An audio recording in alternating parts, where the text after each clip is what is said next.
So this is a very cool episode. Very cool that we don't really have guests here on Mine and the Meanie, but being our 50th episode, I'd like to bring somebody on who is not only part of my history but is part of wrestling history now.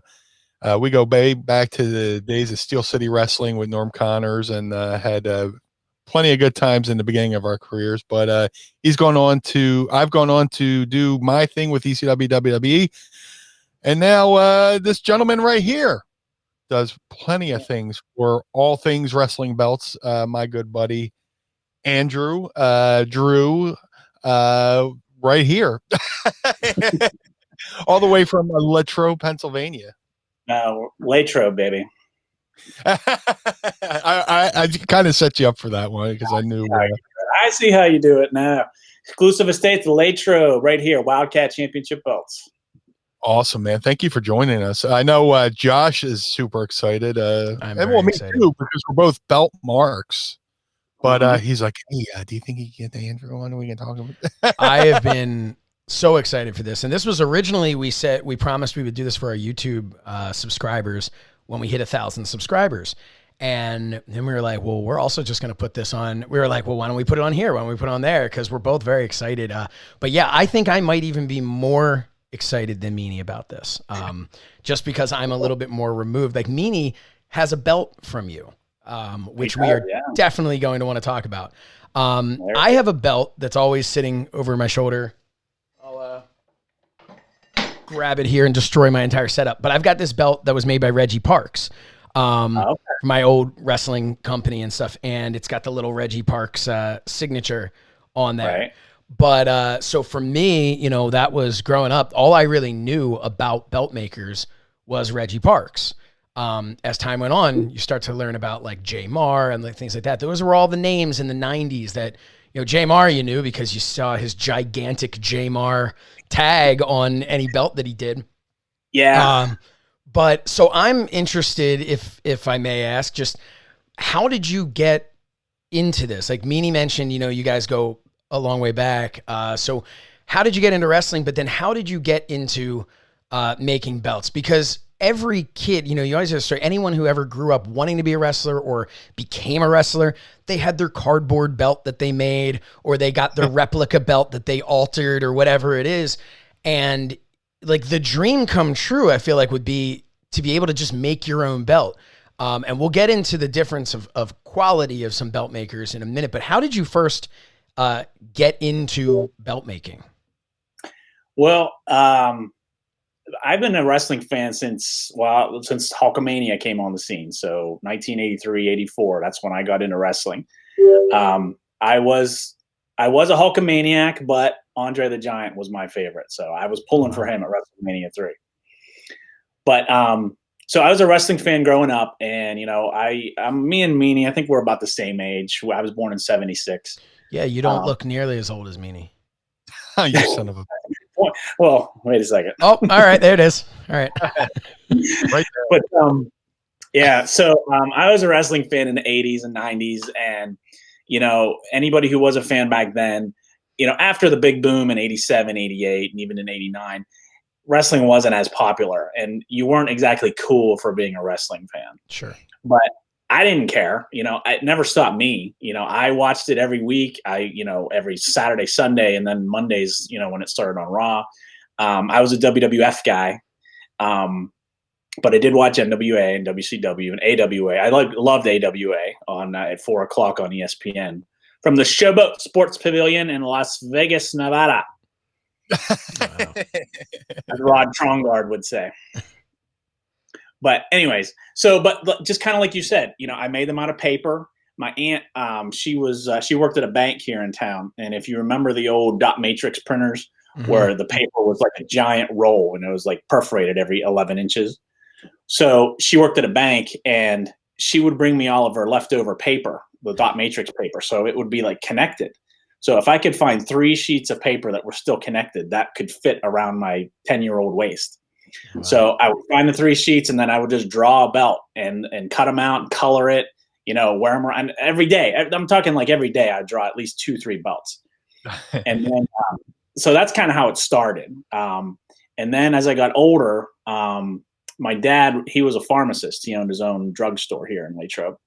And one of his clients was a roofer, John's Roofing. And we had to have our new roof put in, new roof and new siding on our house. And at that time, what they put on your shingles, under your shingles, was this rubber sheet. It was this rubber roofing, it was called.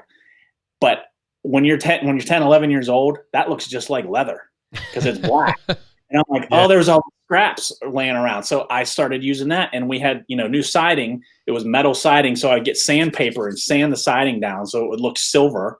Wow. And then at first I would draw a Sharpie on the pen, or on the metal, and then glue that to the rubber roofing. And then as we fast forward, my dad saw that I was doing it. He asked John, who came in the store all the time, hey, if you have any more scrap, drop it off. And every 2 weeks we would have a pile of scrap rubber roofing in front of our house that I could make more belts on it. So I've never forgot that. Do you have any of these? Do you still have any of these belts that you used to make? The originals, no.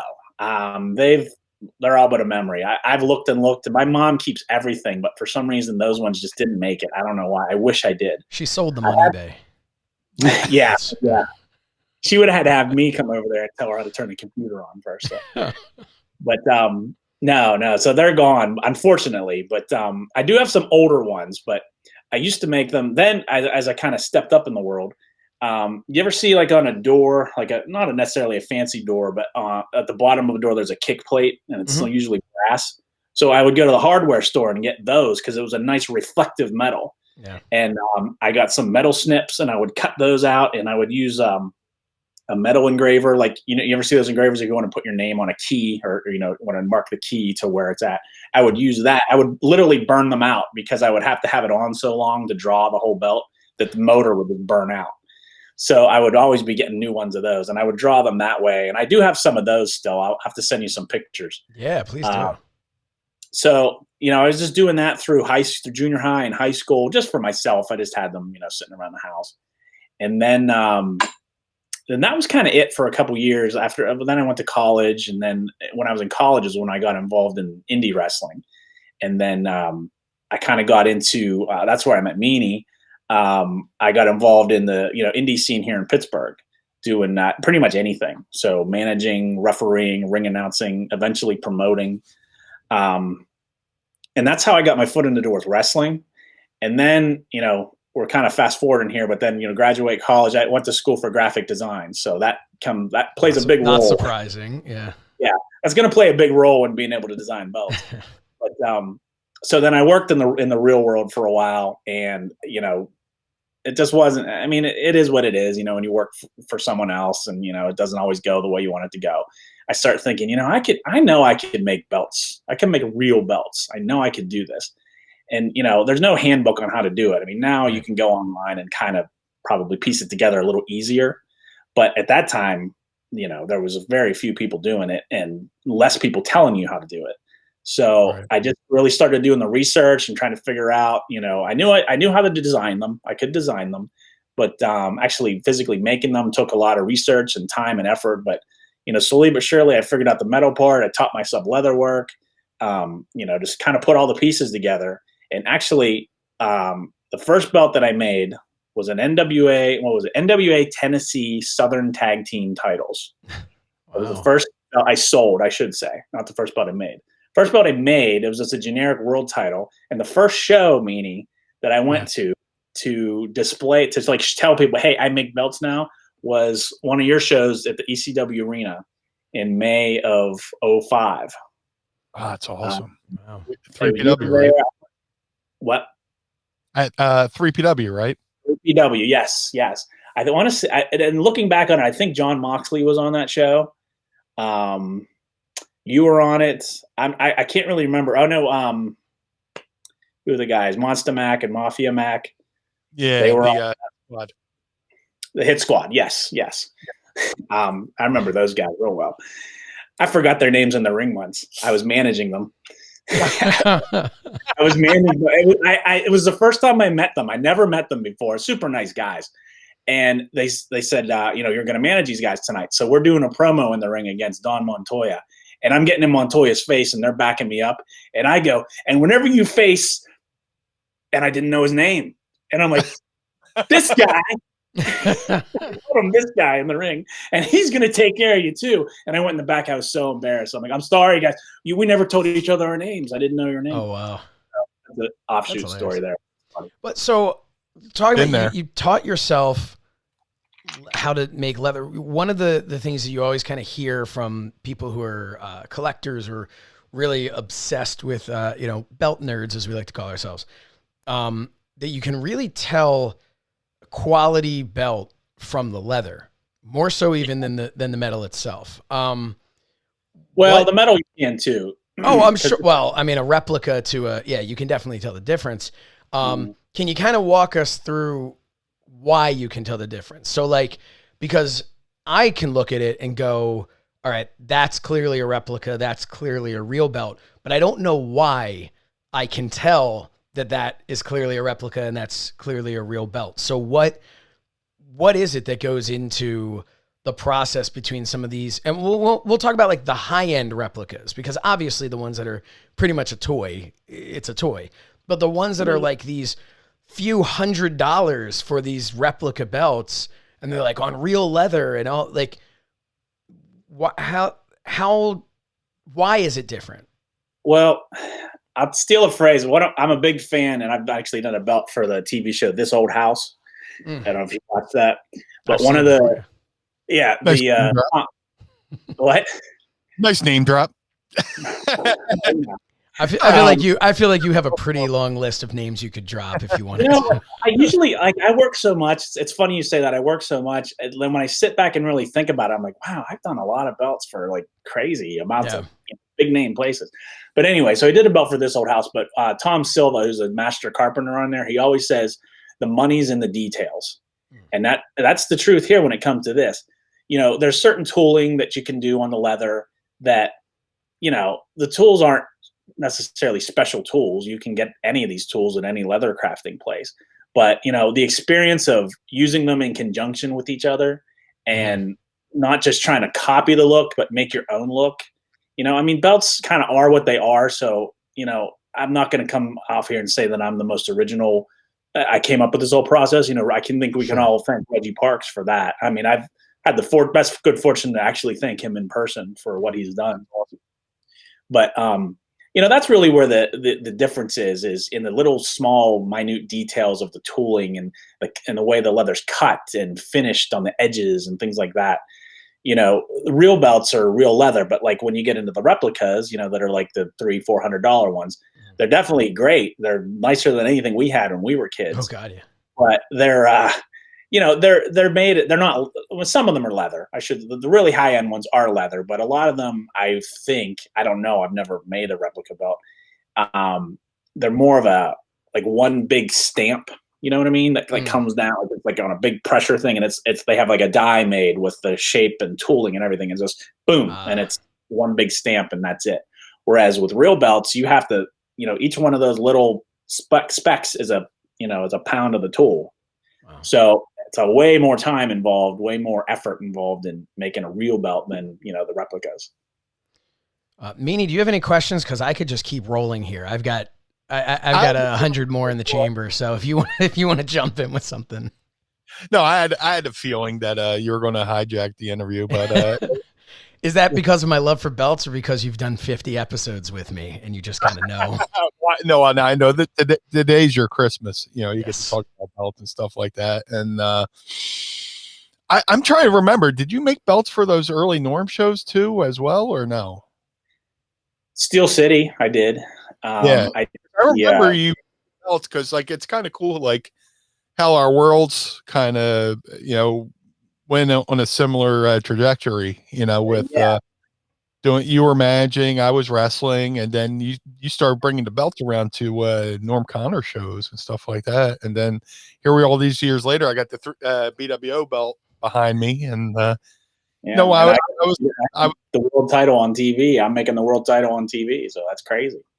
I'm glad you brought that up, because I know, like, obviously we're not putting you on here to get trade secrets, and I'm sure there are so many questions that I could ask that people want to hear that we're just not going to go into. But how much of your involvement of how you got to where you are now are you able to share with us of how that came about? Because that's kind of a big deal, like this is the top of belt making, to be able to be making championship belts that are, in the WWE. How do you go from, you're making the belts for Steel City, you're doing things like that. Is it almost like a bidding thing? Is it kind of, or did somebody just see your work and no, it was making my own opportunity, quite honestly. When I started professionally making belts, it would have been in 2005, like I was saying, May 15th, 2005 was when I officially started a business, and I was just doing it on the side. But, I was making belts and they looked good, but I knew they weren't WWE quality yet. But, you can't fly into flying, you know what I mean? You got to, Sure. Learn first, what you're doing. So it took me, I would say, a good 2 years before I got the quality where it really needed to be. And I didn't even want to contact WWE because, you only have one chance to make a first impression. Right. So I didn't want to contact them and show them some crap or what they would look at as being crap. Can I ask what is the difference in the quality, in the sense of, like, you say it took you 2 years? Was it just the stuff you were doing by hand? Was it, obviously we're talking about the details, but what would you say you worked on in those 2 years that made it so different?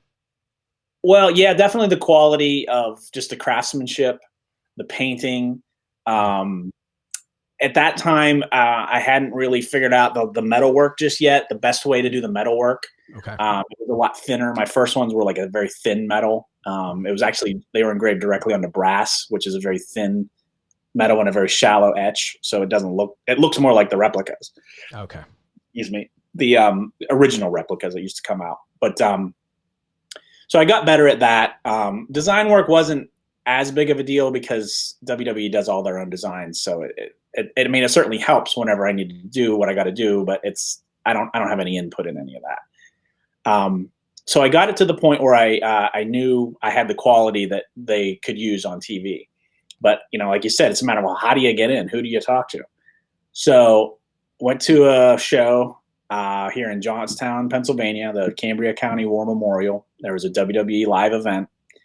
I purposely got a seat on the aisle right by the ring entrance, and I had it all timed out. I was waiting for intermission, and here comes Howard Finkel to go to the locker room. And I don't know how I got his attention because everyone was screaming for him. I got his attention. I know I had 2 seconds. I'm like, Howard, this is legit. I make real belts. Who do I got to talk to in the office to work on to get these belts in the right person's hands? He told me the department to contact. I called that number on Monday, got a call back on Tuesday and said, hey, I'm just looking, I make belts. I just want to show you what I can do. And they were like, that works out perfect because we're looking for someone new to make belts for us. Oh. And I said, well, and I had made a belt. I back up here. I designed my own Intercontinental title belt just to show them that I could design and what I could do physically, making the belt. Your own of their style Intercontinental belt. Right. I just made it to be able to show it to them. So they say, well, send us the belt and we'll take a look at it. And right there I knew that was my opportunity. I said, well, I could do that, but I'd really just like 15 minutes of your time to sit in front of you and tell you about what I do and my past and, how I can help you guys. And they're like, well, how does next Thursday look? Booked an appointment for Stamford, Connecticut next Thursday. Drove up to Connecticut, got to go to Titan Towers, meet with the department, and they liked what they saw. And a couple months later, I got my first order for the United States title. Wow. Awesome. So that's the obviously not the current, because this was a while ago, the previous, the one that everybody remembers.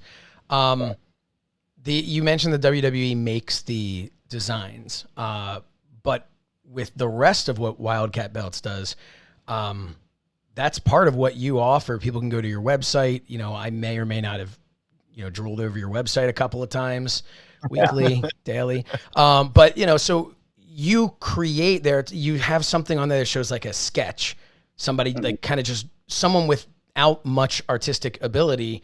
And I don't mean that as an insult, but a normal person drew something, sent it in, and you created this incredible piece from that. Right. How often do you have things like that? How often do you have people who will just say, yeah, I have absolutely no idea, but I want it to say, here's the name of the company and this is what I want. And then if you can you kind of take us a little bit through the BWO belt that you made and the process in coming up with that and how you and Meanie worked together to put that together? Yeah, a majority, I mean, as you can imagine, a majority of the people don't have artistic ability, and, quite frankly, I'll be 100% honest with you. I have a graphic design ability and computer artistic ability. I can't draw anything freehand. So if I had to draw a belt freehand, I'm out of luck. So, but yeah, a lot of times people will come with just a rough sketch. They say, hey, I know I want it to say BWO on it and we're taking over and that's all I got. So, and then other people, a lot of times when I work for corporations, they have their own advertising department and, creative department. Mm-hmm. They might develop the entire artwork and give me final art. I don't have to do anything.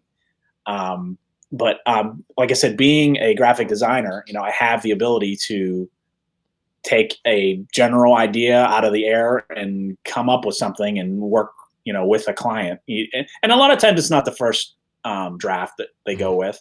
It might be a good starting point, but no, we want to change this. We don't want that. Has there been something like, I'm sorry, I don't mean to cut you off. I'm just overexcited, but has there been something like, and it maybe WWE, maybe not WWE, but someone who has created their own and they send it to you and say, here's what we want to do. And then you look at it and you go, okay, well, that looks amazing. Here's the practicality of it. We need to switch this. That needs to be slightly larger, slightly smaller. Yeah, we get that a lot because the biggest thing that we have, and the biggest thing I have to tell people, especially corporate clients, is, when you're designing a belt, it's very different than when you're designing a print ad. When you're designing a print ad, there's no limitation with the way, Photoshop and Illustrator and all these programs work today. There's no limitation. Trying to engrave something in metal, there are limitations. I mean, we can make it work, but there's certain concessions you have to make. And the biggest thing, especially like when you have when you get in the corporate world, you get some of these agencies that have, these, 3-inch thick books of what you are and aren't allowed to do with their logo and things like that. Every color that is on a belt has to be surrounded by metal, because otherwise the paint is just going to run into each other, So if you have a logo that's like, a red M or a blue M with a red background, you have to have metal in between those two or else it just doesn't work. And a lot of companies have a big problem with that. Like, well, we don't have gold in our logo. We don't have that line in our logo. And I'm like, well, then you can't have it, That's interesting. When I was younger, I didn't say no. And then I would get myself in a situation where it would be something they don't want. But now, as I've gotten older and more experienced with this, I have the confidence to push back and be like, look, I know that's what you want, but it doesn't work like that. You're going to have to do it this way. It's funny. I'm looking at, because I still have this here, and you can see in that TWF, we did not have gold, but I don't know how easily it'll blur out as I show you. But yeah, it's exactly what you're talking about. I looked down, I never even noticed it. But yeah, we never had a gold outline or any sort of outline between the black and the red. But there you go. Everywhere that's on here, it has to be. Yeah. And that's, never thought about it. When did you get that belt? I got this belt, it arrived in the mail June 18th, 1999. Wow. Yeah, that's cool. It's really like my prized possession here, that I think, based on the fact that it's the Teenage Wrestling Foundation belt, is pretty much worthless to anyone else. But to me, because this was made, as I even got older, the fact that this was made by Reggie Parks is I mean, it really means a lot. And obviously, I don't have to explain to you what he means to the belt community. Sure.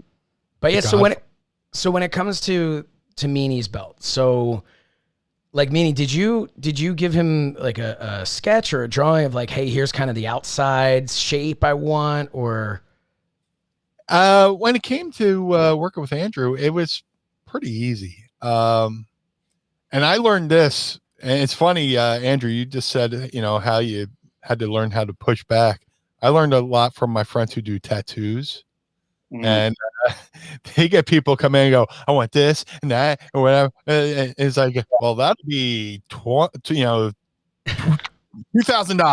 or whatever, because they want everything crammed in this one little thing, but they want you to work on the price. But I was like, look, I learned from my tattoo friends, leave it in the hands of the artist, and you usually get the best results.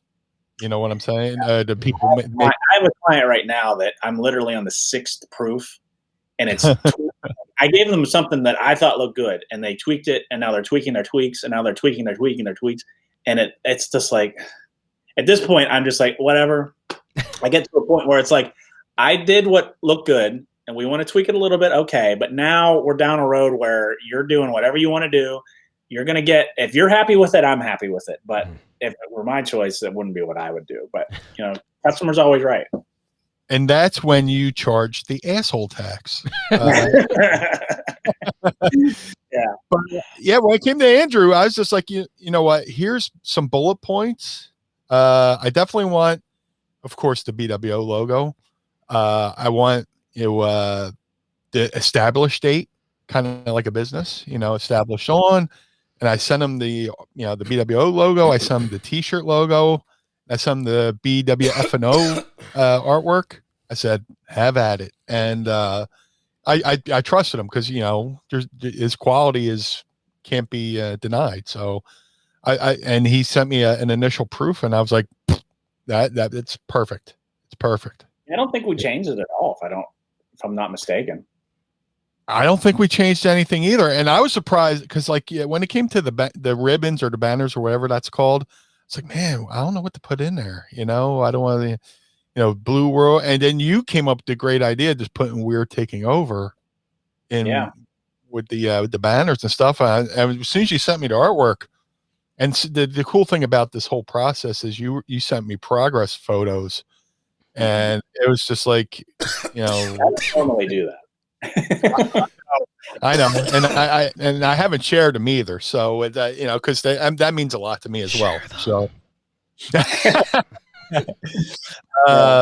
but yeah, man, what was it like working on the BWO belt? Because that was pretty cool. I basically said, "Here's my bullet points. It's in your hands." Yeah, that was pretty cool because BWO is a big deal. You know what I mean? You and I at that time, we were friends, but you lived in Philly, I'm here in Pittsburgh, so we didn't talk that often when the BWO was actually happening. But I remember the only time I don't think I've ever told you this, Brian.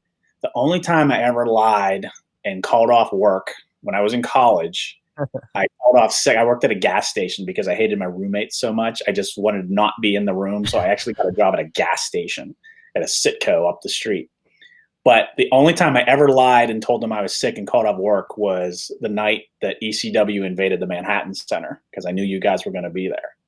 That's awesome. And I went to Norm's house, and Notorious Norm from Steel City Wrestling, and we watched it live. But that was pretty cool to have, to be able to work on something that, is, it's a legit iconic happening in wrestling, the BWO.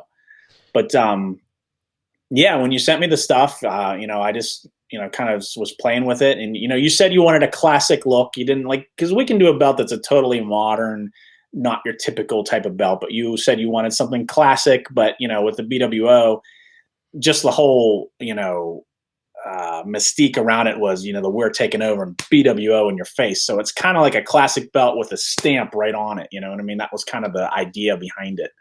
I think it turned out great. I love it. I've seen people at conventions just come up to that belt and just stare at it, myself included. But yeah, I've seen so many people that they're just like, this is so cool. Because again, and this is nothing against anyone who has a replica belt. If I was not in the business and if I was a kid, my God, that would have been the only thing on my birthday list would have been replica belt after replica belt. So I get it completely. But you go and you see these belts, you're not used to just seeing a real belt, and then to see one as custom as the BWO belt, it's just really, really cool. I think one of the cool things too is, for me, is, I've made, I don't know how many belts over the years. It's been almost 16 years now, thousands. But when I see, like, go to conventions and someone might have an old WWF belt or NWA belt, I still am like a kid again, and I work with these every day. That's what I do for a living. But it's still real to me, damn it. I love these belts. So I still have that same feeling too, even though I'm making them. Yeah, you talked about. Is it hard to part with some of these? You're like, man, this is really nice. Maybe I'll keep this one for myself and make another one for them. Yeah. Yeah. No. They're spending the money. That's going back to, I actually got to tell him this too, going back to, being a fan in high school and it not being popular in junior high and people making fun of you and stuff. Yeah. Bobby the Brain was on the Arsenio Hall show and he was being the weasel and everyone was calling him names and booing him and hissing him and he was making fun of him. And Arsenio goes, "Does it bother you when these people call you a weasel?" And he said, "None of these people greet me at the bank when I make my deposit." And it's a funny line, and it's true, but literally 14-year-old me heard that, and that really stuck with me. Like, knowing that someday I'm going to be making a living somehow in this business of some sort, whether it's in wrestling or doing belts or anything, you know what I mean? That screw the other people. What do you care if they don't like you? You know what I mean? So when it comes to belts, yeah, it's cool, but it's a living, and I don't mind parting with it. I take my pictures and put it on. So you didn't make like your own WWE championship that you just occasionally take out of the closet and wear around the house. For as many belts as I've made, I really don't have that many. Like you know what I mean? You would think I would, but I really don't. I just have a handful, one or two here or there, and they're not even displayed anywhere. So you're like the chef who doesn't like to cook at home. You're just like, I'm assuming things are very different than they were back in the day. You always hear the stories of like Reggie Parks or Dave Milliken will tell stories about how they have all these ring used belts. Well, how do you get them? WWE just sent them back. They were like, "Oh, we need a new one, a fresh one. Here's the old one." Yeah. And they're just like, "Okay, I guess I'll keep it." I'm assuming nowadays when WWE's done with a belt, they don't send it back to you. They just put it in the warehouse somewhere. No, we don't. I don't get involved in any of that. Another question I have for you, refurbishing belts. So you have, I believe on your website, there's something about that, right? I hope not. Or I've made it up. Maybe it was me looking at it going, I wonder if he would refurbish a belt. A lot of times the other request I get a lot is to re-leather replicas. Okay. Like a replica, they want the leather. But honestly, I don't do that because the amount that I would have to charge to make it worth my while, not to sound arrogant, but to make it worth my while, it's probably more than the belt cost you. You know what I mean? Right. So I just don't even do it because it's actually, there's a lot of work in that, because when you make a belt from scratch, I have it all on the computer and I have all the measurements and everything like that. It's all digital. And then an output, I make all of it from that. When you're sending me a replica that I didn't make the plates, I literally have to measure them by hand with a ruler and write it down and figure it out. It's actually more work to do that than to make a real one. So it's interesting. Yeah, I just don't get into that. You talked before about how, companies will have their logos and I've dealt with that even, our show now, this episode is our first one airing on Fight, and Fight has the same thing where they'll send and say, this is the size has to be, this is the exact color red in the logo, this, all that stuff. Do you have, if we look back at some old belts, there are times, what jumps to mind is the tag belts that Money Inc. held back in the day, where the world, instead of being red, was like black paint. Yeah. Is it specifically they come to you, like a WWE, for instance, would come to you and say, this is the exact red you have to use, this is the exact blue you have to use? Or do you have, and I know a lot of their belts now don't have as much color as they used to, but are you able to just be like, hey, I think this will be a pretty nice looking blue on it this time? Or does it have to be? Well, it depends who you're dealing with. Certain companies you have to, you have to do what they're asking for. Other companies, again, you can push back. I'm like, well, look, it'll be close, but it's not going to be exact, and it's fine. I haven't really run into an issue where, I did a belt and they got it and they were like, well, this is totally wrong. This is PMS 300, not 301. That hasn't happened. It's surprising. Now that I said that, it's going to happen next week. Yeah. But sorry.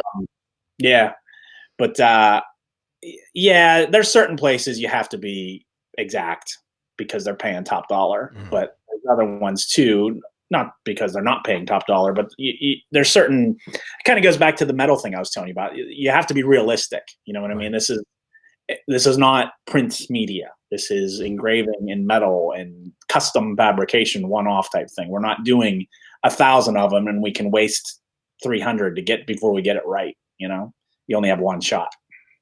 Do you have a dream belt that you would like to make that you've never been able to? And do you have a favorite belt that you've ever made? Well, I kind of did that with the dream belt whenever I got to do the WWE World Championship. Yeah, I mean, you can't really go much. No, it doesn't get higher than that. So, I had I tell people I had I'm not a worker. I'm not a wrestler. I'm not in the WWE, but I personally feel I had a WrestleMania moment whenever they unveiled the women's championship at WrestleMania in Dallas. Because that was the first legit world title that I made. And it legitimately was a big deal when Lita came out in front of 100,000 people and literally unveiled it. And I was actually there for that event. I think I was wearing this shirt, as a matter of fact. But I was there to see that in person and be there. So that was pretty cool to be able to do that. How nerve-wracking was that? Like, I mean, you made it exactly to the specs of what they wanted. Yeah. But we have definitely seen belts debut on television that have literally been booed out of the building. Were you just thinking to yourself, oh my God, please just like this, or are you just like, hey, whatever, I made what they wanted. I cashed my check. That's basically it. I made what they wanted. It's not up to me to make sure people like stuff. I made what the customer wanted, and okay, they're happy. That's all I care about. But as far as my favorite belt that I ever made, someone just asked me that the other day, and I was just thinking there was something I'm in the middle of doing right now, and now I'm drawing a blank on what it is. But it's pretty cool. Like I said, any of the WWE ones are cool to do, but to actually design from scratch, like the Nathan's Famous Hot Dog Eating Championship, that one I've done since 2007. And that was pretty cool to be able to say that one that's probably other than WWE, that's my biggest account as far as notoriety. I know what it was. So I can tell you this. The person who asked me that, I couldn't say anything, but now I can because it's been on TV. If you guys watch Food Network, Guy Fieri has a show called The Tournament of Champions. And it's all the Food Network stars compete in a tournament to see what the best is. Well, this year, the winner gets a Wildcat Championship belt that I designed from scratch. Wow. Awesome. And I was really excited about that one. I really like the design of it. It actually is going to start soon, but the commercials are on now. So you can see the belt on the commercial now. So that one was pretty cool too, to be able to. Every once in a while, most of the things I do, my wife is like, no, that's cool. That's cool. And I'm like, oh, I'm going to interview the guy who makes the belts. Oh, that's cool. When I tell her, hey, you know what belt he makes? She's going to lose her mind because she watches the Food Network. So God, that's amazing. And this weekend you can tune in. You say, hey, I know the guy that made it. Well, hey, Meanie, any other questions or something? I don't want to keep you here too long. Because we know you're a busy man. I just want to say thank you for coming on, man. Like I said, our stories of our paths crossed and kind of went on the same trajectory. I'm very proud of you. What's that, buddy? You were in Eastern PA and I was in Western PA. Yeah, it's Pennsylvania's basically Philadelphia, Pittsburgh with Kentucky in between. So it's just. Nah, it's cool though. Not that there's anything wrong with Kentucky. Al Snow will not come on our show now. No, seriously, dude. I just want to say I'm proud, and I gladly display the belt you made for me every week on Mine of the Meanie. It means a lot because like I'm a belt mark, but I would always wanted a belt, and just to have that personal touch on it, and just to know it was made by somebody who I have a relationship with and kind of came up with means even more. So like when me and Mrs. Me will be laying around watching the Food Network later. This is our lounge too. She'll catch me looking up, staring at it, like, "Oh, you like that belt, huh?" I'm like, "Yes." Yeah, Yeah. it was cool to be able to do it. I think it turned out good, and I was glad too that Stevie and Nova were cool with it too, because I wanted them to be sure they were okay with doing it too. So I'm still waiting for them to order one. Yeah. Yeah. Well, It's good enough too. I've had people come up to me and go, "Oh, you gonna make replicas?" I'm like, "Nope." Yeah. Yeah. Nope. that one's for me. Yep. Yeah. Yeah. Yeah. I definitely at some point am going to be putting an order in for a belt. I've had Meanie and I've talked about this on the show before. I've got my dream of just like one belt that all the different places, everything just represents all the different shows I've been able to do and the different parts of my career, all in one belt that I can display. So at some point, when that time comes, you're the guy that I'm going to be bugging about it.